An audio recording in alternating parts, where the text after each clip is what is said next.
Hello students, आज हमारा topic है लीनियर डिफरेंशियल इक्वेशन और ये वेरी यूज़फुल होता है। 12th क्लास में भी इम्पोर्टेंट है और इंजीनियरिंग मैथमेटिक्स यूनिट फर्स्ट में भी हम लोग यूज़ करते हैं। तो ये मोस्ट इम्पोर्टेंट टॉपिक है 12th क्लास के लिए भी और इंजीनियरिंग मैथमेटिक्स M2 के लिए भी। देखिए स्टूडेंट्स, यहाँ पर हमारे लीनियर डिफरेंशियल इक्वेशन करने के दो केसेस होते हैं। केस नंबर जो हम लोगों ने 1 लिया है, इसमें यहाँ पर y फंक्शन रहेगा और x वेरिएबल रहेगा। और जब हम लोग केस नंबर सेकंड देखते हैं, उसमें अपोजिट हो जाता है x फंक्शन y वेरिएबल। यदि इस फॉर्म में अगर हमारा कोई क्वेश्चन मिलता है हम लोगों को, तो उसमें हम लोग केस नंबर फर्स्ट लगाते हैं। इस फॉर्म के क्वेश्चन को हम लोग लीनियर डिफरेंशियल इक्वेशन मेथड से सॉल्व करते हैं और इस तरह सॉल्व करते हैं जो हम लोग वर्किंग रूल देखेंगे आज। देखिए, इस टाइप का क्वेश्चन होगा। ये हमारा फंक्शन है, ये वेरिएबल है, यहाँ ये भी हमारा फंक्शन है। इसके आगे जो टर्म्स होगी उसको हम लोग p नाम दे रहे हैं। यहाँ पर राइट हैंड साइड जो टर्म्स होगी उसको हम लोग q नाम दिया है हम लोगों ने। ठीक है, तो सबसे पहले हम लोग यहाँ से p एंड q की वैल्यू निकालेंगे। जो भी हमारा क्वेश्चन दिया होगा इस फॉर्म में कन्वर्ट करना होगा आपको। सबसे पहले p एंड q की वैल्यू निकालने के बाद आपको बेसिस ध्यान रखना है। फिर हम लोग if निकालते हैं। if होता है हमारा इंटीग्रेटिंग फैक्टर होता है। Goes to formula is that e की पावर इंटीग्रेशन करना होता है जो भी p फंक्शन होता है। यहाँ पर देखिए, p हमारा जो भी टर्म्स है y का कोफिशिएंट है और इसको हम लोग डिफरेंशिएट इंटीग्रेशन करेंगे विथ रेस्पेक्ट टू x, क्योंकि यहाँ पर x वेरिएबल है। तो हमारा काम होता है इसको सॉल्व करने पर जो भी वैल्यू आती है उसको हम लोग if कहते हैं, इंटीग्रेटिंग फैक्टर कहते हैं। तो इंटीग्रेटिंग फैक्टर निकालेंगे हम लोग। इंटीग्रेटिंग फैक्टर जैसे ही आ जाता है हमारे पास, now we have to use the formula of linear differential equation. तो इसका सॉल्यूशन हम लोग इस तरह से दे सकते हैं। Solution is given y, solution is given y। तो फॉर्मूला जो होता है हमारा, सबसे पहले हम लोग फंक्शन को लिखते हैं, इनटू if लिखा जाता है। गोज टू इंटीग्रेट करते हैं हम लोग q इंटू if और विथ रेस्पेक्ट टू इंटीग्रेशन करेंगे हम लोग x के, प्लस कांस्टेंट लगाएंगे। तो इस फॉर्मूले में हम लोग वैल्यू को पुटअप कर देते हैं। जैसे ही हमारे पास if की वैल्यू आ जाती है, हम लोग ये वाले फॉर्मूले में पुटअप करते हैं। if हम लोग निकाल चुके होते हैं। y हमारा यहाँ पर फंक्शन है, q की वैल्यू पुटअप कर देंगे जो भी यहाँ से आएगी, जो हम लोगों ने ऊपर निकाला है वैल्यू, इंटू if की वैल्यू रखेंगे और उसका इंटीग्रेट करेंगे with respect to x, plus constant लगाएंगे। इसको कैलकुलेट करेंगे तो फाइनल आंसर आ जाएगा। ये हमारा केस नंबर फर्स्ट था। केस नंबर सेकंड देखिए आप। केस नंबर सेकंड में अपोजिट हो जाएगा। जैसे मैंने आपको बताया था ऊपर कि वहाँ पर क्या था, y फंक्शन था, x वेरिएबल था। यहाँ पर अपोजिट हो जाएगा। यहाँ पर हमारे पास x फंक्शन होगा। इस टाइप का हम लोगों को देखने को मिल सकता है क्वेश्चन। यहाँ पर x फंक्शन है, y वेरिएबल है, प्लस p इंटू यहाँ पर x फंक्शन रहेगा, इस गोज टू q। इस टाइप का जो फॉर्म होता है उसको हम लोग कहते हैं लीनियर डिफरेंशियल इक्वेशन। तो इसमें हमारे पास जस्ट अपोजिट वेरिएबल हो गए। जो फंक्शन था वो वेरिएबल बन चुका है, जो वेरिएबल था वो फंक्शन बन चुका है। सिमिलरली हम लोग यहाँ पर if निकालेंगे विथ रेस्पेक्ट टू y के रेस्पेक्ट में करेंगे। p जो आएगा वो हमारा विथ रेस्पेक्ट टू इंटीग्रेट होगा y। तो इसका हमारा जो सॉल्यूशन होता है वो हम लोग इस तरीके से लिख सकते हैं। सॉल्यूशन इज, इसका सॉल्यूशन इस तरह से लिखा जा सकता है। सबसे पहले हम लोग यहाँ पर फंक्शन को लिखते हैं। फंक्शन यहाँ पर x था, इंटू if लिखेंगे। if हमारा इंटीग्रेटिंग फैक्टर है, इसको टू इंटीग्रेशन करेंगे। फिर हम लोग q का मल्टीप्लाई करते हैं इंटू if और विथ रेस्पेक्ट टू y हम लोग इसका इंटीग्रेट कर देंगे प्लस कांस्टेंट। तो ये हमारा कंडीशन हो जाएगी, जिससे हम लोग आंसर को निकालेंगे, इसको कैलकुलेट करेंगे।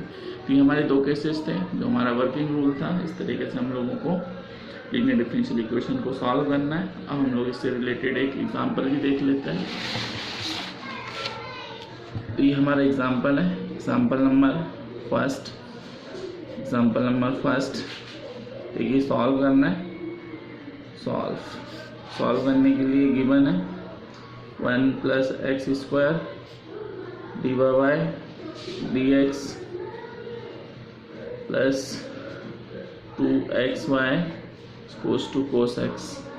ये क्वेश्चन दिया हुआ है, इसको हम लोग सॉल्व करेंगे लीनियर डिफरेंशियल इक्वेशन मेथड से। तो सबसे पहले देखिए यहाँ पर लीनियर होना चाहिए, इसके मल्टीपल में कोई टर्म्स नहीं होना चाहिए। यहाँ पर 1 + x² दिया, इसको हटाना पड़ेगा, इससे डिवाइड कर दीजिए आप। सबसे पहले 1 + x² से बोथ साइड्स, यहाँ पर मिलेगा dy/dx मिलेगा प्लस 2x मिलेगा upon 1 + x² into y equals to cos x upon 1 + x²।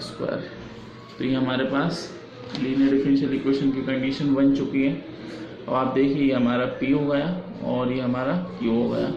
हम लोग यहाँ पर फाइंड आउट करेंगे, वेयर करके लिख लेते हैं। द वैल्यू ऑफ p, ये हमारा p है और ये हमारा q रहेगा। तो यहाँ पर p की वैल्यू जो है वो है हमारे पास 2x अपॉन 1 + x² और q की जो वैल्यू है वो हमारे पास cos x अपॉन 1 + x²। ये हमारे पास वैल्यू है p एंड q की। इसके बाद हम लोग इसको कंडीशन को पुटअप करेंगे यहाँ पर, ठीक है। IF निकालेंगे।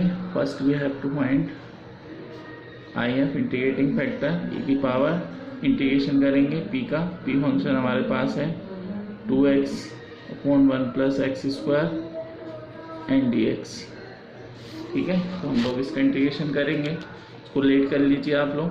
1 + x² को हम लोग सपोज कर लेते हैं यहाँ पर t और इसका डिफ्रेंशिएट करेंगे तो ये 2x हो जाएगा and dx equals to dt मिलेगा।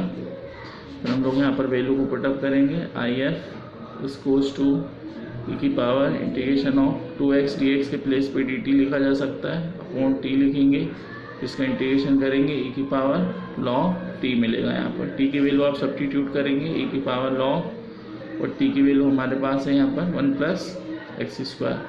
1 + x² पुटअप करेंगे, देन हम लोग कैंसिल कर सकते हैं। तो हमारे पास जो IF आएगा वो आ जाएगा फाइनली 1 + x²। तो ये हमारे पास IF मिला है। अब हम लोग इसका सॉल्यूशन वाला फॉर्मूला अप्लाई कर सकते हैं। ये IF आ गया हमारे पास finally. Solution is given by लिखेंगे, सॉल्यूशन इज गिवन y।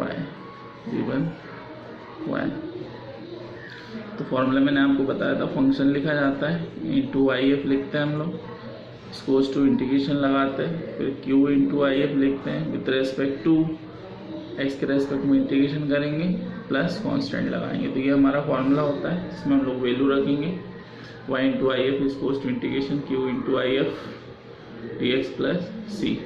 हमारा फाइनल कंडीशन है जिसमें हम लोग वैल्यू रखेंगे, पुटअप कर दीजिए y इंटू IF की वैल्यू हमारे पास है 1 + x²।